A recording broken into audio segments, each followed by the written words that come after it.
Ya sekarang kita mulai masuk firman Tuhan. Masih seri khotbah tahun 2022, tahun berakar dan berbuah. Saya percaya tahun 2022 adalah tahun yang luar biasa sekali. Tuhan beri tema ini adalah caranya bisa mengalami. Seperti tadi luar biasa sekali. Harus berakar sungguh-sungguh sampai temukan yang air kehidupan dari Tuhan. Sehingga ada pertumbuhan, sehingga bisa berbuah. Bahkan berbuah banyak, bahkan senantiasa berbuah, saudara. Nah, hari ini khususnya belajar tentang berakar dalam Kristus. Kita harus, saudara, berakar sungguh-sungguh dalam Kristus, saudara. Ada akar iman yang sungguh-sungguh, saudara. Akar pengharapan yang sungguh-sungguh, saudara. Ya, akar terhadap visi kita dengan sungguh-sungguh. Akar komitmen yang sungguh-sungguh, yang tidak tergoyahkan. Ya saudara, itu yang akan kita pelajari. Jadi sekali lagi sebagai orang Kristen kita harus berakar sungguh-sungguh. Kolose 2 ayat 6 dan 7. Kamu telah menerima Kristus Yesus. Kita sudah menerima Tuhan, ya Tuhan kita. Karena itu hendaklah hidupmu tetap di dalam Dia, tetap tertanam dalam Dia, tetap berakar di dalam Dia, saudara. Terus di situ, saudara. Hendaklah kamu berakar di dalam Dia, bukannya di dalam Tuhan, bukan jadi orang Kristen saja, bukan jadi anggota jemaat saja, bukan ibadah, tapi dikatakan hendaklah kamu berakar di dalam Dia, terus berakar, saudara. Berakar makin dalam, saudara, dan dibangun di atas Dia. Bangun segala sesuatunya di dalam Dia, yaitu Kristus, saudara. Hendaklah kamu bertambah teguh dalam iman, sehingga kita bertambah teguh dalam iman yang telah diajarkan padamu, dan hendaklah hatimu memelihara, ya, melimpah dengan syukur, saudara. Itu akan membuat hati kita melimpah dengan syukur, dan saat itulah hidup penuh kemenangan. Saat itulah hidup penuh kasih karunia dan anugerah dan luar biasa. Jadi sekali lagi dari ayat ini kita bisa ambil pelajaran. Paulus sedang mengingatkan kita sekali lagi, setelah kita terima Yesus sebagai Tuhan dan Juru Selamatnya, jadi orang Kristen, saudara, tertanam, saudara, seperti kita ajarkan. Bergabung dalam gereja lokal, saudara. Setelah itu mulai banyak belajar berakar di dalam Tuhan, saudara. Terus berakar sampai akhirnya bertumbuh makin kuat, imannya pun makin teguh di dalam Tuhan.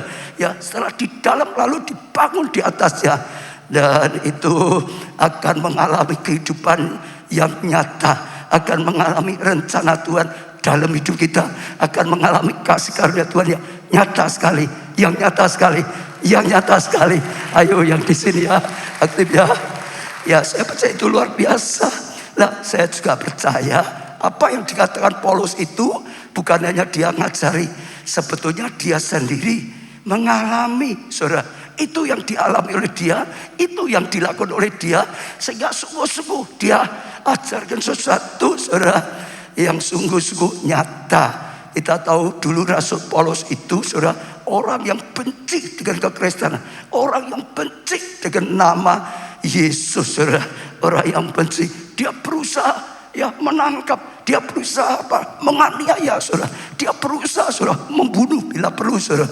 Satu hari waktu dia bawa surat perintah, ya, untuk menangkap orang-orang percaya di tengah jalan yang menuju Damsyik, dikatakan Tuhan Yesus datang. Tuhan Yesus menampakkan diri. Di situ dia tersungkur, dia kaget. Dan saya lihat saat-saat ini banyak orang juga didatangi orang yang anti Tuhan Yesus, malah didatangi Tuhan, itu, saudara. Dan akhirnya disadarkan. Lalu dia terima Yesus sebagai Tuhan dan Juru Selamatnya. Nah, kalau saudara pelajari terus, akhirnya Tuhan bawa dia masuk bergabung dalam gereja yang di Yerusalem, saudara. Jadi mulai ada dalam, ya, gereja Tuhan. Lalu setelah itu kalau sudah tahu, dia mulai banyak belajar firman, belajar, makin berakar dalam pengetahuan firman, makin berakar di dalam imannya, makin berakar, makin kuat, saudara. Bukan hanya itu, dia mulai bersaksi, saudara. Dia mulai belajar lakukan firman, saudara. Sehingga mengalami kebenaran firman, saudara. Bukan yang mendengar, jadi pelaku, jadi pelaku, jadi pelaku. Lalu mengalami mujizat, bersaksi, beritakan Injil, tepuk tangan lebih berat. Lalu setelah itu mulai selamatkan jiwa, selamatkan jiwa, selamatkan jiwa, selamatkan jiwa, selamatkan jiwa, saudara. Saya percaya itu sebabnya Tuhan pilih dia untuk dipakai lebih luar biasa, sehingga kita bisa tahu akar iman yang kuat, saudara. Ya, lalu saudara terus dipakai Tuhan lebih dan lebih lagi.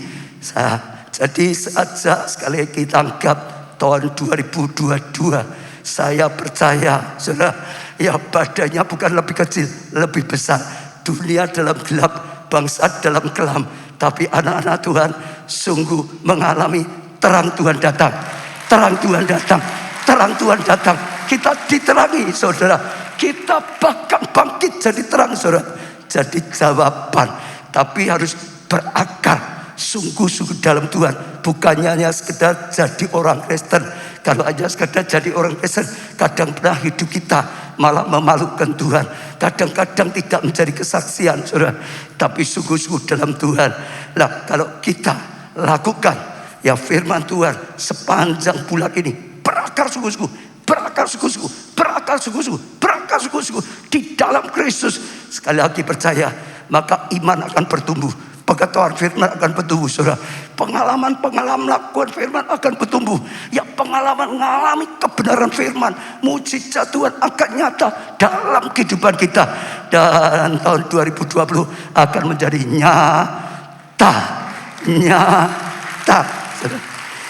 Yang kedua yang perlu kita pelajari, kekuatan akar menentukan level ketahanan. Satu pohon, saudara, pohon itu kuat atau tidak, bukan batangnya besar atau kecil, kokoh atau tidak, bukan cabangnya, bukan juga, saudara, daunnya yang lebat. Kekuatan satu pohon itu adalah di akarnya, saudara. Akarnya kuat, maka pohon itu akan menjadi yang kuat, yang kokoh, yang tahan uji. Matius 7 ayat 24 dan seterusnya, saudara.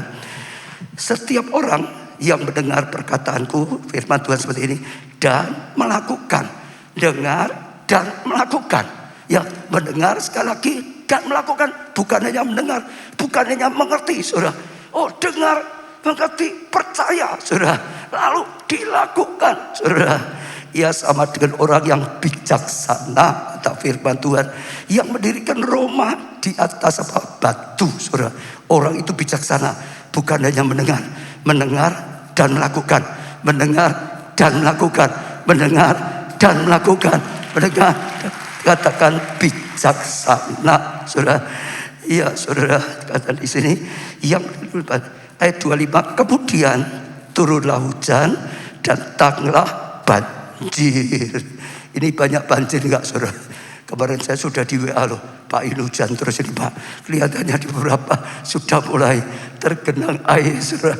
Ini cerita datanglah di sini, saudara, hujan, datanglah banjir, lalu angin melanda rumah itu, tetapi rumah itu tidak roboh sebab didirikan di atas batu. Yesus seringkali dikatakan batu karang yang hidup, didirikan di atas batu karang yang hidup, didirikan ya di atas Kristus, berakar di dalam Kristus, maka tetap kokoh, maka tidak rubuh sekalipun ada banjir yang menerpa, sekalipun ada angin ya yang melanda rumah itu, saudara. Sama, saudara, ini dikatakan kalau rumah dan batu fondasi itu sama dengan akar. Kalau rumah ya, saudara, dalamnya itu yang menentukan roboh atau tidak, bukan yang di atasnya, bukan tiangnya besar atau kecil, bukan wah gentengnya, kapnya, oh tebal atau tipis, bukan. Yang menentukan adalah yang di dalam, yaitu fondasinya, yaitu akarnya, itu menentukan. Beri tepuk tangan sekali lagi, saudara. Ayat 26, tetapi setiap orang yang mendengar perkataanku ini dan tidak melakukan. Dengar ya, saudara, kita semula berakar sungguh-sungguh, tapi tidak melakukan. Itu artinya seperti itu, saudara. Tidak lebih lagi, sungguh-sungguh saudara berakar dalam Tuhan, sungguh-sungguh banyak melekat pada Tuhan, sungguh-sungguh belajar itu saudara, atau melakukan. Ia sama dengan orang yang bodoh, dikatakan tadi bijaksana, pandai itu, pintar. Ini bodoh saudara, yang mendirikan rumah di atas pasir, mendirikan rumah tapi bawahnya pasir, kemudian turunlah hujan, datanglah banjir, lalu angin melanda rumah itu sehingga robohlah rumah itu, dan hebatlah kerusakannya. Ya, bolehlah tepuk tangan untuk Tuhan saja. Ini sekalipun cerita tentang roboh saudara. Lah, jadi sama seperti itu. Kalau tadi ya pun itu akarnya, tapi kalau rumah saudara fondasinya. Hari ini sekali lagi ya Tuhan sedang mengajar kekuatan akar yang menentukan ya level kekuatan, ketahanan pun ya kekuatan fondasi menentukan kuat atau tidaknya rumah itu. Kalau akarnya dalam maka akan kuat, tapi kalau akarnya hanya sedikit maka kena angin badai bisa rubuh. Kita bisa lihat di mana-mana kalau sudah musim banjir seperti ini saudara, angin badai pun besar tapi juga roboh saudara. Karena yang menentukan apa? Akarnya. Yang menentukan apa? Akarnya. Sekali yang menentukan apa? Akarnya. Saya ajak saudara, coba firman selalu diterapkan. Saudara buka hati. Kita sudah dengar firman ini 3 kali, hari ini 4 kali. Saudara sudah mulai melakukan belum? Mulai berusaha bangga, lebih berakar dalam Tuhan, lebih percaya lagi pada Tuhan, lebih mendekat lagi pada Tuhan, lebih lagi ya berkarir dalam Tuhan atau tidak saudara. Kalau tidak, sorry ya saudara, firman ini berkata bodoh, berkata nggak bijaksana. Nanti kalau ada badai bisa roboh. Tapi kalau saudara ya melakukannya, mendengar melakukannya bijaksana, saudara akan tahan uji, saudara akan kokoh. Ya kalau belum lakukan mulai hari ini, ambil keputusan. Saya mau jadi pelaku, bukan hanya pendengar. Saya mau jadi pelaku. Saya mau jadi pelaku. Saya mau jadi pelaku. Kita jadi pelaku firman. Sehingga bijaksana. Ya itu luar biasa. Saudara, itu bicara kehidupan kita. Ya, akar kita ke dalam Tuhan atau tidak menentukan ketahanan hidup kita atau tidak. Kita harus punya akar iman dalam-dalam, makin beriman, makin yakin, makin percaya. Misalnya begitu dengan firman Tuhan. Saudara, terima dengan hati, bukan hanya otak. Kalau otak dianalisa masuk akal atau tidak, kita seringkali nggak bisa menerima. Dan iman makin lagi, imannya dibangun saudara, imannya dibangun saudara. Renungkan firman siang dan malam saudara, imannya tambah. Betul saudara? Tambah saudara. Apalagi kalau sudah dapat rema yang dari Tuhan. Sekali lagi, sudah dapat rema dari Tuhan, saudara pegang sungguh-sungguh, saudara tangkap sungguh-sungguh, saudara berakar sungguh-sungguh, saudara perkataan profetik, saudara terus saudara lakukan. Saya percaya kalau saudara sudah dengar firman, punya iman, dapat rema. Sekali lagi, tahun ini saudara dapat remanya, saudara pegang sungguh-sungguh, lakukan sungguh-sungguh, perjuangan sungguh, deklarasikan sungguh-sungguh. Saudara akan lihat cepat atau lambat itu kedahsyatan terjadi, dan saudara akan tampil jadi pemenang. Saudara akan tampil jadi pemenang dan mengalami kebenaran firman. Gereja kita sama dapat terima banyak sejak awal berdiri praise and worship, kita berakar sungguh-sungguh praise and worship, kita mengalami kemajuan yang besar. Pernah dapat terima bangun gereja saya gitu saudara. Wah, kita berakar semua sungguh-sungguh sampai akhirnya kita disuruh Tuhan buat ya gereja saya internasional saudara. Jadi banyak sekali kita dapat rema yang belum lama Pondok Daud saudara. Wah, waktu dibangun sungguh-sungguh Tuhan berkarya.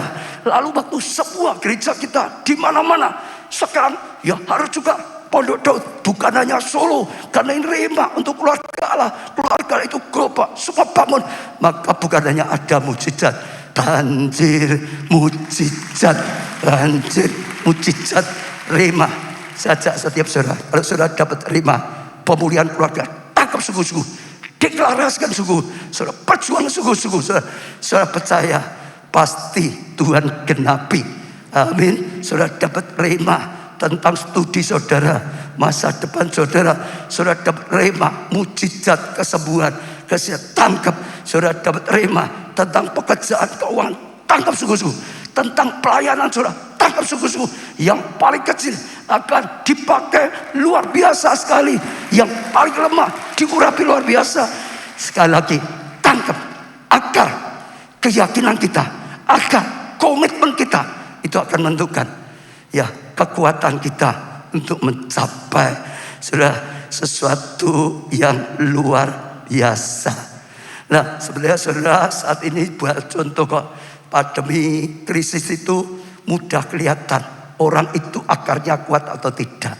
Waktu ada badai, masihkah kokoh saudara imannya, masihkah kokoh doanya, masihkah kokoh ibadahnya, masihkah kokoh pelayanannya, masihkah kokoh di dalam Tuhan. Kelihatan. Kalau aman itu enggak kelihatan, tapi saat ada banjir, ada badai, ada angin topan, kelihatan.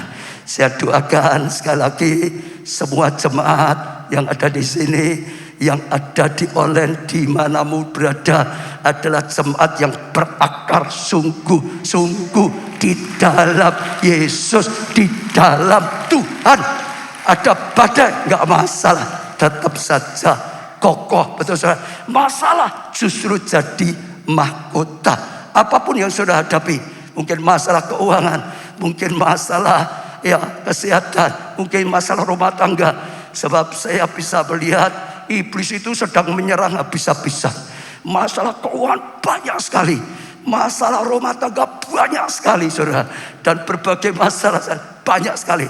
Tapi kalau kita berakar kuat-kuat dalam Yesus, kokoh, bahkan bukannya kokoh, ngalami mujizat, ngalami kemenangan, ngalami kebenaran firman Tuhan dengan nyata. Amin.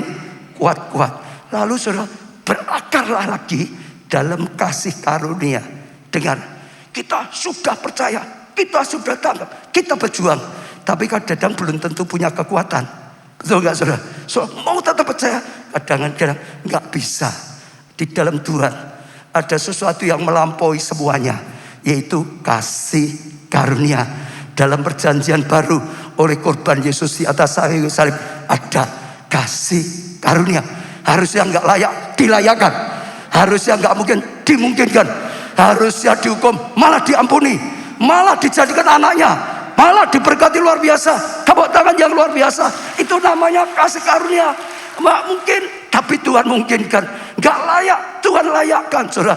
Bukan karena kebaikan kita, karena ya pengorbanan Tuhan yang mendatangkan kasih karunia. Berakar kuat-kuat dalam kasih karunia.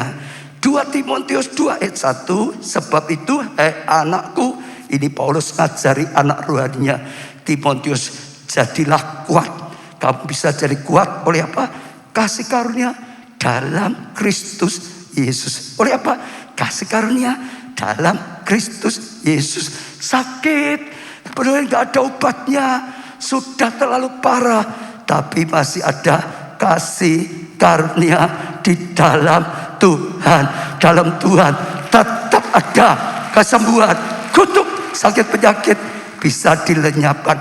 Kutuk sakit keturunan bisa dilenyapkan saudara.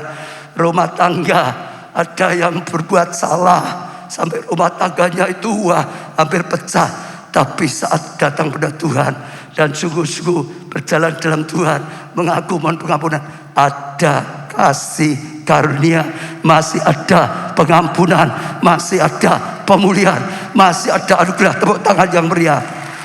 Hidupnya harusnya kutuk saudara. Manusia berbuat dosa, tapi sekali lagi oleh pengorbanannya harusnya kutuk sakit penyakit, harusnya kutuk kekurangan saudara, kutuk kemiskinan, tapi boleh dapat kasih hidup dalam anugerah, hidup dalam berkat, hidup dalam kemurahan Tuhan, hidup dalam anugerah, supaya kita bisa diberkati dan menjadi berkat.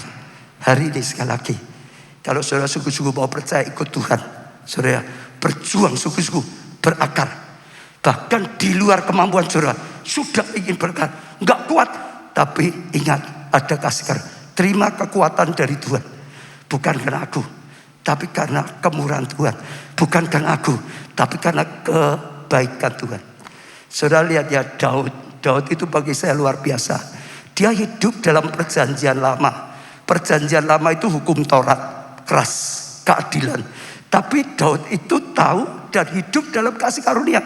Kalau saudara bisa pelajari, dia itu seperti itu. Hidupnya sebetulnya di zaman perjanjian lama, Taurat, keadilan. Tapi dia tahu rahasia dalam Tuhan. Dia mengimani, dia menerima kasih karunia. Dia sempat jatuh dalam dosa sedemikian rupa, berzina dengan istri anak buahnya sendiri. Bahkan anak buahnya sendiri yang setia, yang dukung dia, dibantai, saudara, dibunuh oleh dia, harusnya habis. Tapi karena kasih karunia, tapi kemurahan Tuhan, saudara, maka ada pengampunan. Asal sungguh-sungguh ya menyesal, tersungkur, mengaku, mohon pengampunan, diperbaiki, bertobat sungguh-sungguh, ada kasih karunia, ada pengampunan, ada pemulihan, ada anugerah.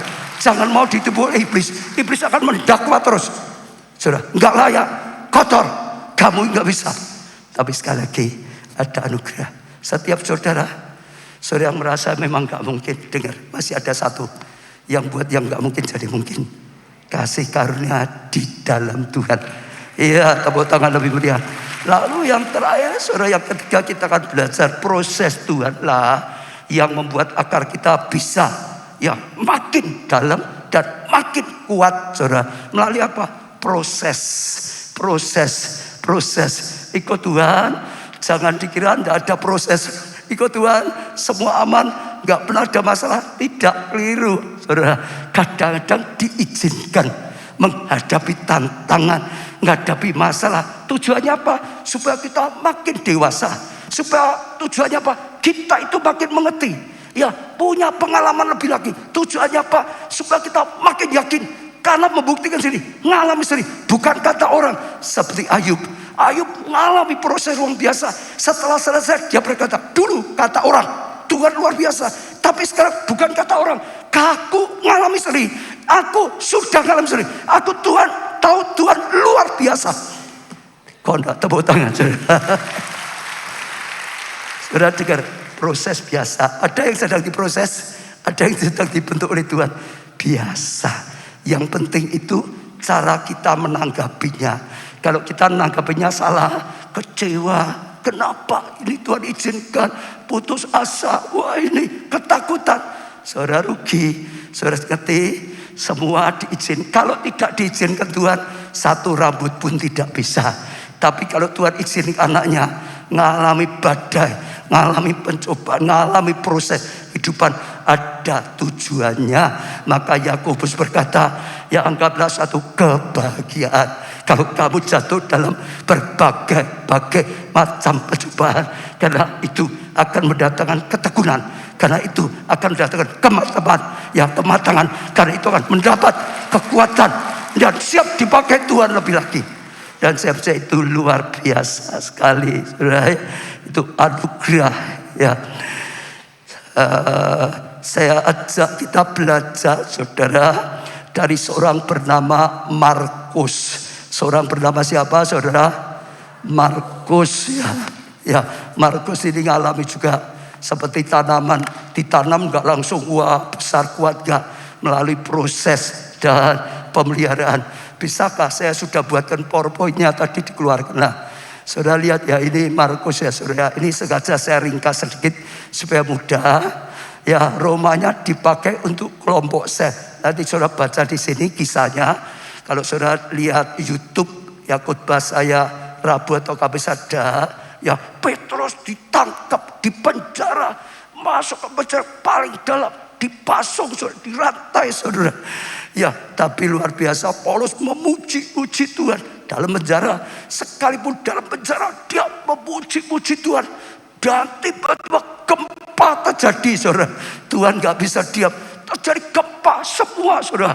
Pintu-pintu penjara terbuka. Belenggunya saja rantai. Oh, terlepas semua, saudara. Kepala penjara. Lihat itu, saudara. Ketakutan sekali mati. Tapi Paulus berkata, jangan takut. Kita tidak lari. Singkat cerita, saudara.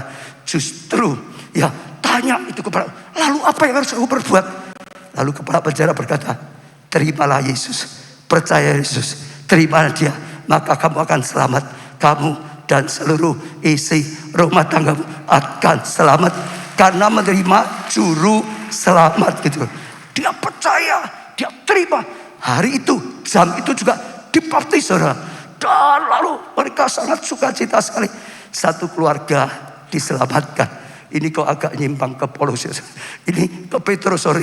Ini cerita Petrus, saudara. Masuk ke penjara, saudara baca di Alkitab. Tapi tiba-tiba dia kaget, saudara. Malaikat datang, dibukakan di pintunya, saudara. Dilepaskan. Dia keluar, gak ada yang tahu. Dia masih mikir ini mimpi apa-apa gitu, saudara. Setelah sampai depan, dia sadar baru mulai, saya mau kemana ya? Lalu dia mikir datang di rumahnya, ibu namanya Maria. Dia sampai di situ karena di situ sedang ada orang-orang berdoa. Lah dia masuk di situ, saudara, orang berdoa. Kenapa? Maria ini ibunya Markus. Artinya Maria, ibunya Markus, memakai rumahnya untuk komsel, kelompok sel, gitu, saudara. Nah itu luar biasa sekali. Jadi rumahnya dipakai kelompok sel sehingga rohaninya bertumbuh. Waktu dipakai kelompok sel di rumahnya, maka ada pujian di rumahnya, maka ada penyembahan di rumahnya, maka ada doa-doa siapa di rumahnya, maka ada firman di rumahnya. Anaknya di situ semua ikut terus, ikut pujian, ikut doa-doa, ikut firman Tuhan. Cepat bertumbuh rohaninya. Berbahagialah saudara yang tempat saudara dipakai untuk kelompok sel. Bahwa hadirat Tuhan datang, bahwa karya Tuhan datang, bahwa firman Tuhan masuk rumah tangga saudara. Semua bertumbuh. Saya ngalami, saudara, ada anak saya bertumbuh karena dari dulu kecil rumah saya dipakai untuk kelompok saya. Mengalami pertumbuhan yang pesat yang membuat Rasul Paulus membantu Rasul Paulus berita. Sehingga apa? Waktu yang pendek dia itu ya diajak ya oleh Rasul Paulus, saudara, untuk apa? Beritakan Injil di mana-mana, saudara. Karena apa? Cepat sekali pertumbuhan rohaninya. Yang ketiga, ya tapi pernah mengalami kuciwa dalam undur dari pelayanannya. Semua ada ayatnya. Pernah mengalami apa? Kecewa dan undur dalam pelayanan. Saya mau tanya saudara ya, kira-kira kenapa ya? Yang pasti ya mestinya ada gesekan-gesekan. Yang pasti ada masalah. Kalau enggak undur, enggak tinggalkan pelayanan, betul enggak? Di dalam gereja, di mana-mana termasuk kita, ada enggak masalah dalam pelayanan? Ada, biasa. Di komsel ada enggak? Ada, biasa ke pelayanan. Betul enggak, saudara? Nah, dia ngalami, saudara, undur. Tapi kalau saya ajak, saya imani jemaat keluarga Allah, pelayan Tuhan Allah, kalau melayani nggak pernah undur, nggak ada yang undur, nggak ada kamus undur. Sekali melayani, selamanya melayani. Amin. Sekali melayani, selamanya melayani. Sekali melayani, selamanya melayani. Amin. Sedang di online, sekali melayani, selamanya melayani. Tapi Markus ini undur. Lah bagaimana kalau undur, saudara? Lanjutkan yang keempat. Yang keempat, ayo ya, bersyukur Markus bangkit lagi dan tidak menyerah. Akhirnya dia bangkit, tidak menyerah. Ia mau mengikuti proses Tuhan, ya, sehingga akar imannya yang tadinya lemah sekarang bertumbuh lagi, menjadi kuat lagi. Lalu aja dia berangkat lagi. Paulus gak mau terima. Ini dulu orang mudah undur, sedikit-sedikit, jadi gak bisa ikut. Lalu diterima oleh Barnabas, melayani lagi. Nah, yang ingin saya ajak saudara tekankan, kenapa? Dia waktu undur dalam pelayanan, lalu pulang. Karena ini Paulus Injilnya di tempat-tempat lain. Pulang. Saya percaya, kenapa? Imannya bangkit lagi. Kenapa, saudara? Oh, panggilan bangkit lagi. Waktu dia di Roma, saya percaya, saat rumahnya dipakai kelompok saya, saat kelompok saya sedang puji menyembah Tuhan, saat ada hadirat Tuhan, dia juga mengalami hadirat Tuhan. Saat doa-doa syafaat dipanjatkan, saya percaya nama Markus disebut. Pasti ibunya Markus minta, doakan. Anakku ini sedang undur. Doakan. Anakku Markus ini sedang lemah imannya. Doakan ya, doakan ya. Pasti didoakan Markus. Tuhan sama Markus. Tuhan beri kekuatan. Terus dia dengar, dia didoakan. Dan macam-macam. Dan waktu firman Tuhan, saya percaya Markus dengar. Roma sana itu enggak seperti Indonesia besar. Oh, dengar firman. Waktu firman bicara, itu jadi rema. Itu jadi kekuatan. Sehingga sekalipun dia lemah, letih, romanya dipakai komsel. Ada pujian penyembahan, ada doa-doa syafaat, ada firman Tuhan, ada panggilan Tuhan. Dipulihkan, dibangkitkan lagi. Betul saudara? Saya ngalami karena di rumah saya juga seperti itu. Saudara, buka kelompok saya, percaya asal suku-suku ya. Suku-suku dilakukannya dengan baik, memulihkan. Sehingga dia yang bangkit, dia berani lagi mengalami proses, sekalipun dalam pelayanan ada proses, berani bangkit luar biasa. Sehingga ia dipakai menjadi orang yang penting bagi pelayanan Paulus. Kalau sudah baca, Paulus berkata, ya sekarang dia mengakui, ternyata Markus ini yang dulu undur, waktu mau melayani lagi ditolak oleh Paulus. Gak layak orang seperti ini kok undur, kok ikut pelayananku. Akhirnya Paulus ngakui, pelayanan Markus hebat, pelayanan Markus penting, aku butuh Markus. Akhirnya rasul besar butuh Markus. Betul saudara? Ya, ia pun sudah sampai sini tuh ini. Sudah ya, ya sudah. Ia pun mendedikasikan dirinya untuk merintis jemaat di daerah Alexandria di Mesir. Kalau saudara ikut Holy Land sampai Mesir, saudara tanya, maka tour leadernya pasti ngomong, ya di sini ada Utomo, pernah ikut ya? Ya, tour guide-nya ngomong siapa yang bawa Injil di Mesir? Markus, Markus, Markus, Markus. Dulu Mesir sempat jadi ya negara Kristen, bukan hanya Mesir, saudara.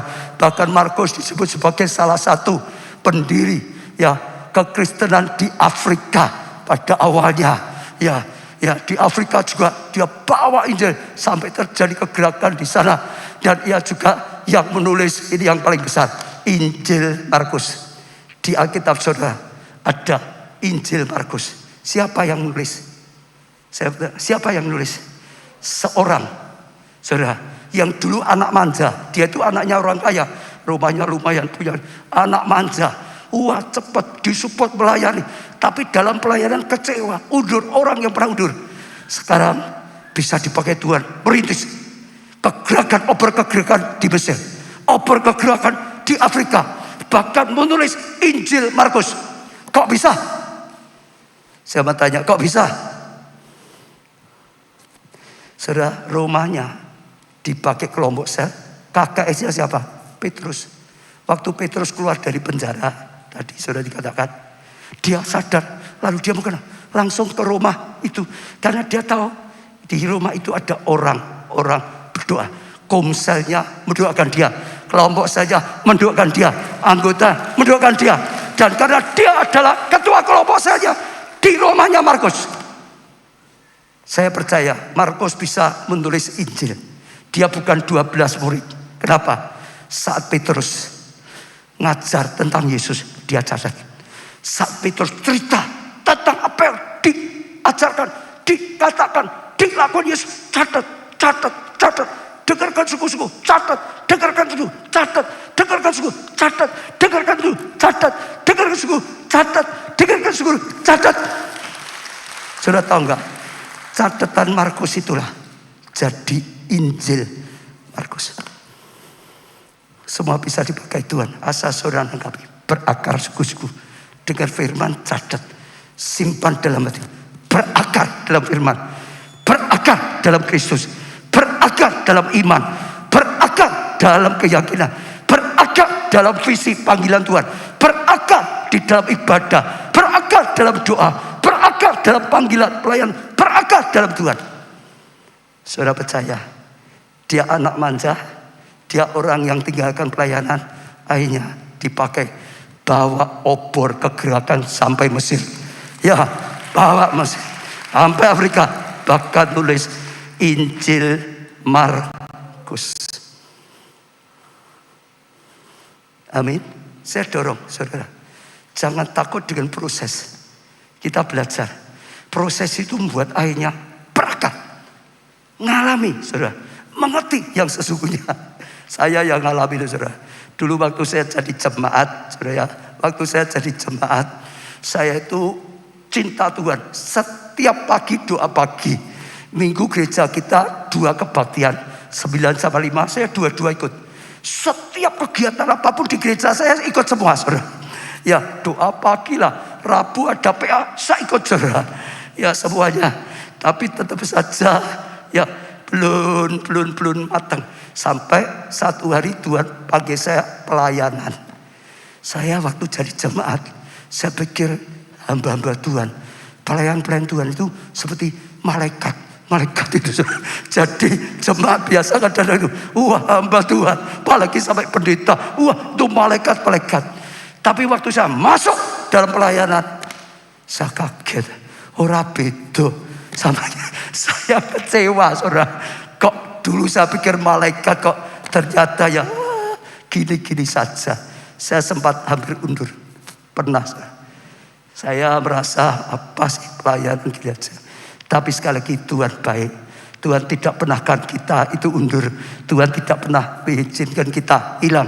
Seperti Markus, sekalipun dia tinggalkan, tapi di Roma ada komsel, maka ada pujian, doa, ada firman, ada zaman Tuhan, pengurapan. Dan saya percaya saat ini saya mendengar Tuhan sedang berbicara, ayo balik lagi, ayo bangkit lagi, ayo sungguh-sungguh bergerak. Saya percaya Tuhan itu ingin setiap anaknya terpelihara dengan baik. Bukan hanya itu, Tuhan ini setiap kita anaknya sukses, berhasil, jadi orang yang berguna bagi keluarganya, berguna bagi gereja Tuhan, berguna bagi sesama, berguna bagi bangsa, berguna bagi bangsa-bangsa. Tuhan itu suka seperti itu. Semua orang tua sama. Betul saudara? Percaya pada Tuhan. Semua gesekan itu adalah untuk mendewasakan. Ternyata ya manusia itu seperti ini. Bagaimana kita harus menyikapi, bagaimana kita harus menghadapi. Dan kalau saudara mau seperti Markus, saudara bangkit lagi, siap untuk proses. Proses itu kebaikan. Tadi saya katakan, kalau Tuhan gak izinkan satu rambut gak bisa. Tapi kalau Tuhan izinkan ya sudah, itu untuk kebaikan. Allah turut bekerja dalam segala hal, termasuk proses untuk kebaikan. Amin. Hanya saya dipulihkan, hanya saya bangkit lagi, dan hanya Tuhan pakai saya. Saudara tahu enggak? Saya waktu baca tentang Markus, saya merasa saya tulis sama saya gitu. Dulu saudara dengar kesaksian saya anak orang kaya, saudara, tapi minder, saudara, malu, penakut, saudara. Apalagi Tuhan izin rambutnya rontok sudah. Saya merasa sampah, nggak ada yang mau orang jadi istri saya. Sudah kerja malu ketemu orang lain. Orang seperti itu sekali lagi. Waktu mau datang pada Tuhan, ada kasih karunia. Dulu saya tertawakan Yesus, tapi Yesus tetap cinta saya. Saudara yang jahat pada Tuhan, Tuhan tetap cinta saudara. Waktu saya mau datang, kasihnya menyembuhkan, mengampuni, memulihkan, dibangkitkan. Saya yang penakut, saudara, yang minder, pemalu, ngomong gak bisa ketemu orang aja. Tiba-tiba ada api yang menyala. Tiba-tiba pakai saudara untuk bicara. Jadi waktu pertama kali saya mulai melayani, kalau ada keluarga saya, atau lah family pokok yang kenal saya sungguh sejak kecil itu bingung. Ini bukan Tojen katanya. Tojen itu orangnya minder gitu. Oh itu bukan itu. Saya bilang memang bukan Tojen. Karena apa? Kristus yang hidup di dalamku. Dia yang sedang menyampaikan firman Tuhan. Bulan ini, bulan perekrutan di gereja kita.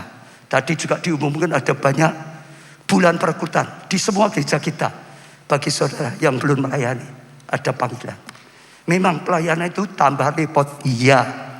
Saudara sekolah ya repot toh. Betul gak saudara? Ya. Melayani itu aja saja ini dan iya. Tapi itu hebat. Justru pembentukan karakter. Yang sombong dibentuk. Saudara tertanamlah di gereja lokal. Saudara kalau tertanam gereja lokal sama di rumah. ada aturan-aturan. Baik, itu malah untuk kita baik. Belajar bisa punya pendudukan. Belajar bisa punya ketaatan. Belajar bisa menghargai orang-orang di atas kita, orang tua. Itu pembentukan karakter yang dibutuhkan untuk kita.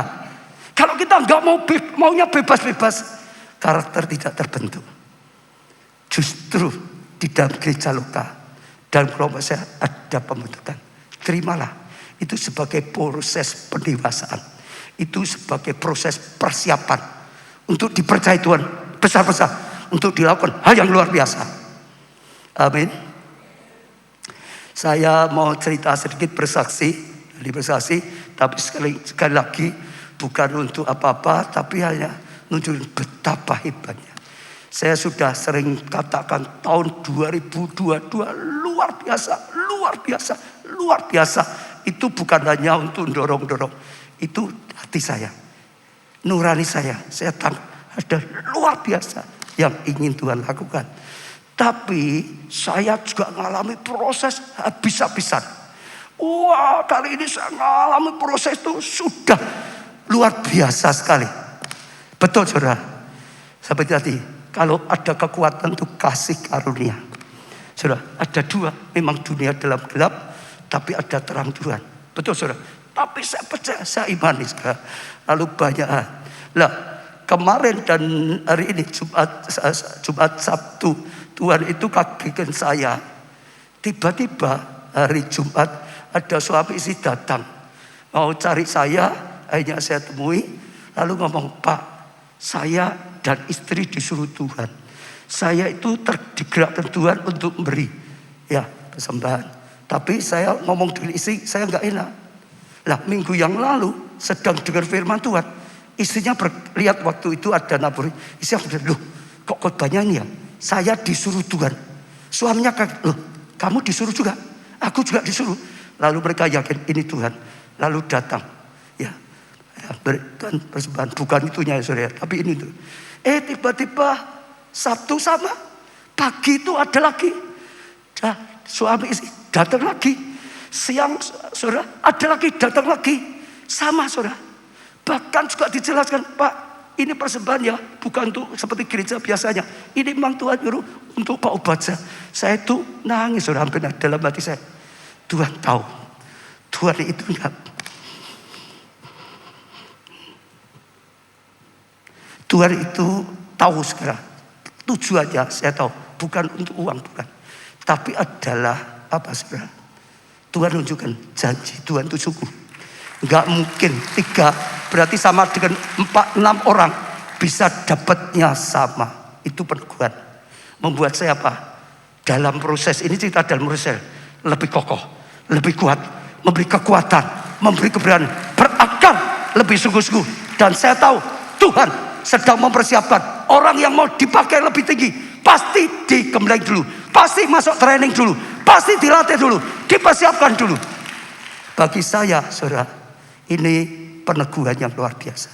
Sejak saudara percaya, tahun 2022 percaya saya. Kalau saudara bisa lihat dengan mata roh, kalau saudara bisa tangkap, saudara berakar, pegang itu sungguh-sungguh. Saya percaya Tuhan akan menunjukkan. Tuhan tunjukkan pada saya, Tuhan akan tunjukkan pada saudara. Dan setelah itu Tuhan akan nyatakan hal yang dahsyat, luar biasa. Tepuk tangannya yang meriah. Saya bacakan saudara, satu saja, sebenarnya ada banyak. Satu kesaksian saudara. Ibu Nini jemaat Solo, tidak tahu ada di sini enggak. Awalnya kami tinggal di Cilacap, dan karena ada satu pergumulan, akhirnya kami putuskan pindah ke Solo. Di Solo kami mulai semua dari nol, dan semua yang kami usahakan di sini tidak berhasil.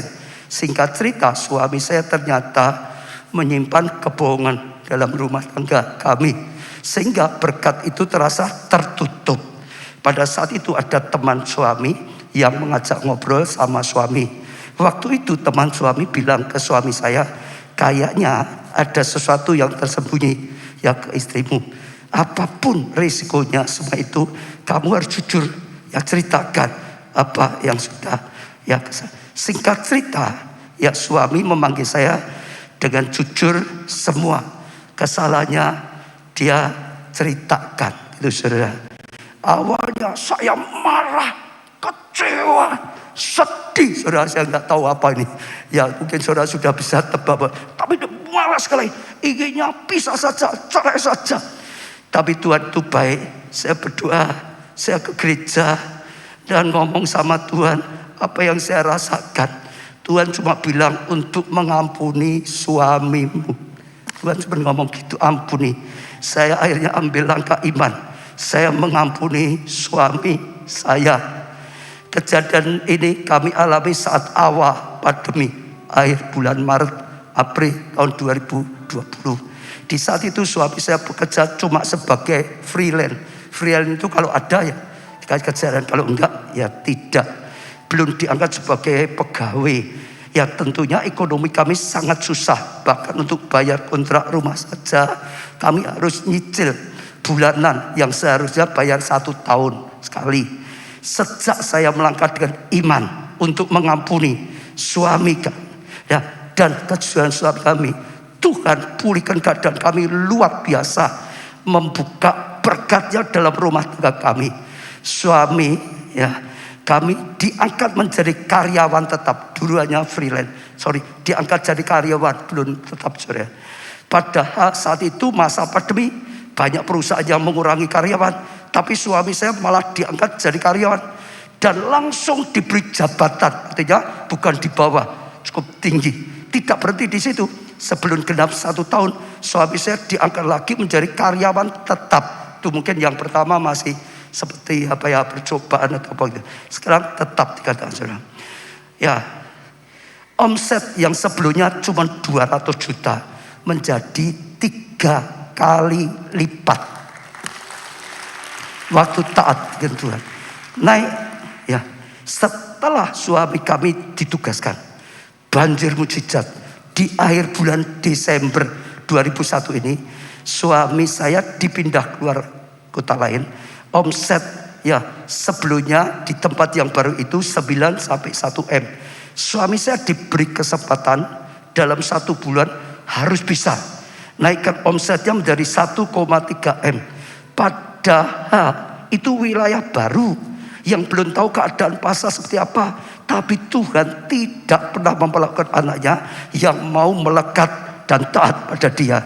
Puji Tuhan, dalam waktu 1 bulan sudah omsetnya tertutup 1,3 M, masih lebih, saudara. Luar biasa Tuhan kita. Dari dulu sampai sekarang, satu komitmen kami untuk terus ya mengembalikan persepuluhan, karena kami tahu itu tanda kami mengutamakan Tuhan. Nomor 1 Tuhan. Terima kasih Tuhan berkati. Percaya proses apapun, perkataan Tuhan apapun, lakukan.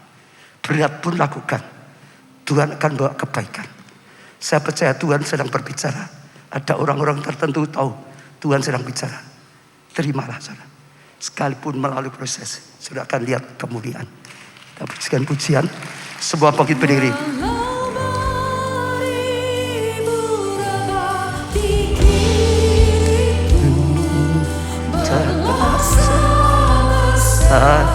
Di sisi kananku, Kau Tuhan, kekuatan, sanggup menolong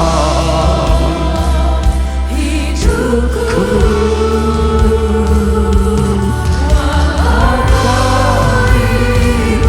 dapat di sisiku, terasa terserah di sisi kananku. Kau Tuhan, Allah kekuatan, sanggup menolong hidupku.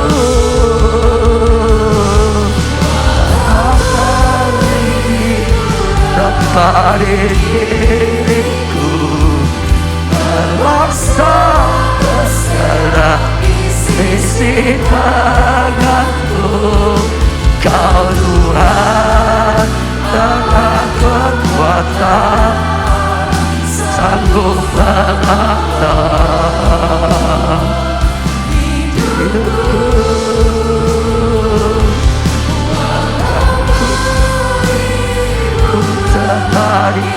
ucapkan dengan yakin, ucapkan dengan iman, saudara. Karena semua ada di dalam tangan Tuhan. Tuhan ya akan membuat kita kuat, tidak goyah, sebab Tuhan beserta kita. Sanggup bertahan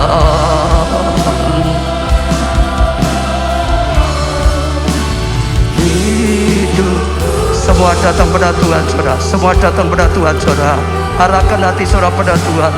Adalah rencana Tuhan yang luar biasa. Tahun 2022 ada rencana Tuhan ingin memberikan tahun ini menjadi tahun yang luar biasa. Mungkin tahun yang lalu gagal, ini tahun yang luar biasa. Mungkin tahun yang lalu sudah mengalami kasih yang luar biasa, sekarang lebih luar biasa lagi, saudara.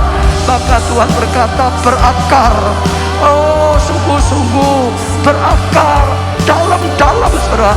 Berakar sampai ketemukan Kristus, air kehidupan, sungguh-sungguh, saudara. Sehingga kita bertumbuh, sehingga kita berbuah, sehingga kita dapat hasil yang nyata, saudara. Ada buah yang nyata, saudara. Akan menentukan kekuatan satu pohon, saudara. Fondasi menentukan kekuatan satu rumah bangunan, saudara.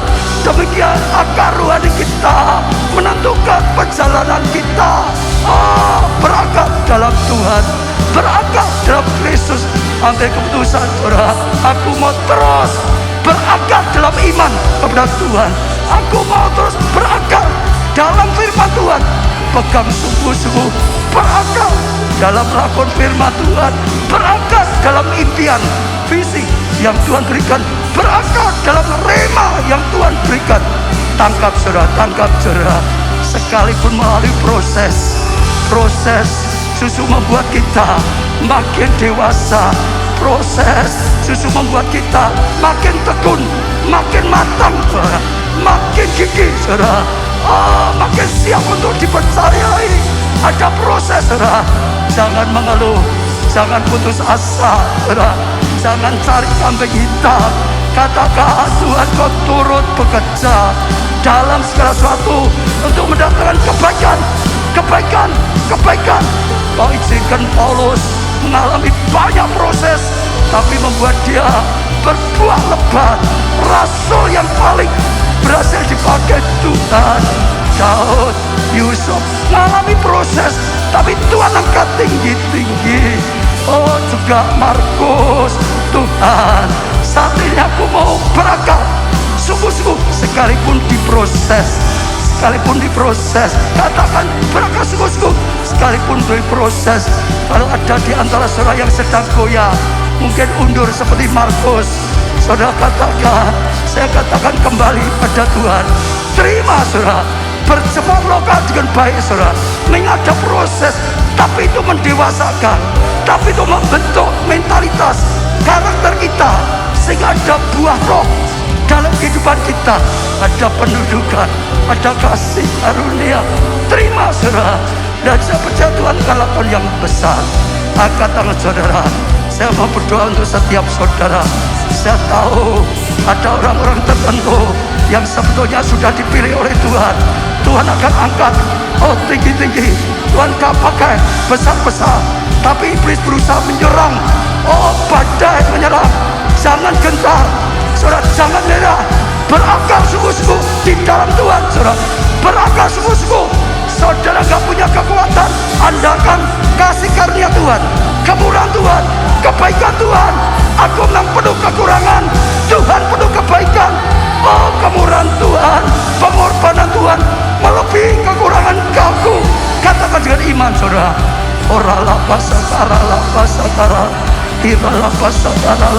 Saudara tangkap kata-kata pribadi. Tuhan sedang berbicara. Saya tahu, Tuhan, Engkau dahsyat, Engkau luar biasa. Kami bangga punya Allah seperti Engkau.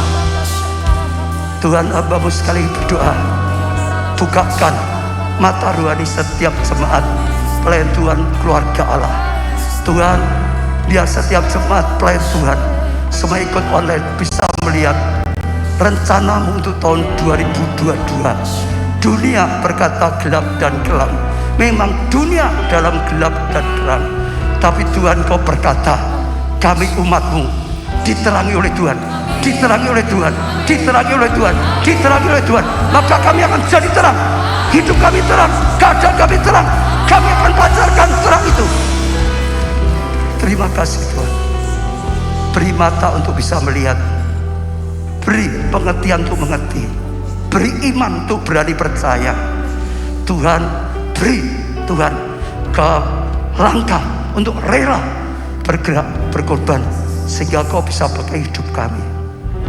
Namamu dimuliakan. Kami sangat-sangat syukur. Tahun ini Tuhan mengadaan perbedaan yang nyata, seperti Yesaya 60. Dunia gelap dan gelap, tapi anak-anakmu ada terang, dan sungguh-sungguh karyamu. Kami akan kembali, tapi akan bersama-sama dengan Kau. Kami akan terus berakar, bertumbuh, dan berbuah. Terima kasih Tuhan. Terima kasih. Kalau ada yang dapat terima, jangan ada yang diam, jangan ada alasan apapun. Terima saudara, yang dari Tuhan. Kau akan beruntung. Tuhan akan lakukan yang buat. Angkat tangan sekali lagi. Diberkati saudara Tuhan. Diberkati dengan kasih karunia. Diberkati dengan kekuatan untuk terus berakar. Diberkati dengan pertumbuhan. Diberkati dengan buah yang lebat. Diberkati keluargamu, kesehatanmu, tumbuhan iman rohanimu, kesaksian pelayananmu. Diberkati studi atau pekerjaanmu, keuanganmu, masa depanmu, nasibmu, segenap hidupmu. Diberkati dan jadi berkat. Karena anugerah dari Allah Bapa, kasih karunia adalah Putra yang tunggal, Tuhan Yesus Kristus, persekutuan di dalam Roh-Nya yang kudus, yaitu Engkau Roh Kudus, sampai selama-lamanya. Saudara diberkati, katakan bersama.